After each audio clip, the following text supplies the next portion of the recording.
What's up, guys? So I just finished installing a new set of throttle cable bushings. Now we're going to adjust the throttle cable to get it in the perfect position to run the throttle. Now there's a pretty good amount of room in tolerance wise between perfect and just getting it all right, but if you don't adjust it correctly and you leave it too loose, the throttle response won't be as good and your wide open throttle will not be what it could be, so you lose some performance there. Now if you tighten it too much, there's a chance your idle could be messed up. You could be idling too high. Your throttle cable might snap. I've heard of that happening. Mainly what you need to do is you need to be under the hood tuning it while you have someone in the driver's seat. So it's sort of like a team effort here. You gotta have him pushing on the throttle and you gotta be tuning it and adjusting it while telling him what to do. You know, wide open, close it shut, sort of coordinate like that. Now as far as adjusting the cable goes, it's really not that hard to adjust these at all. First of all, you gotta get to the throttle assembly, which means taking off your intake system, the mass airflow sensor, and your ICV boot. So grab a friend or your mom or your dad, just help you out. It doesn't take that long and they don't really have to do any tedious work. All they really have to do is press on the throttle when you tell them to. Make sure the car is off. You don't want to be doing this while the car is running. Probably not a good idea. Okay, wide open.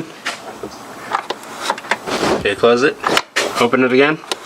So as you can tell, the throttle body is not opening completely, so I have it way too loose. So now I just got to tighten it down to the point where wide open throttle is wide open and it's shut. So as I'm screwing this down, you can sort of see the throttle body starting to move. It's coming into adjustment. So let go.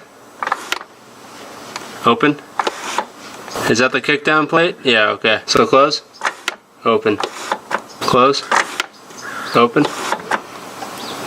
So now as you guys can see, the throttle plate is completely open and there's still a tiny amount of slack left in the line for the throttle cable, and that's good. You don't want that there because if it's too tight, there's a chance you could snap the cable when going wide open throttle. So that's it. Everything's basically back in tune. Wide open throttle is good. There's very minimal slack in the throttle cable itself. Now from here, you basically just have to put the rest of the intake system back on. You got to put your traction control body if you have it, the rubber boot, got to plug in the auto control valve hose, put the MAF and air box back on, and just put the MAF sensor back on, connect everything all back up, and you're good to go. Thank you guys so much for watching. Keep it fresh, and I'll see you guys later.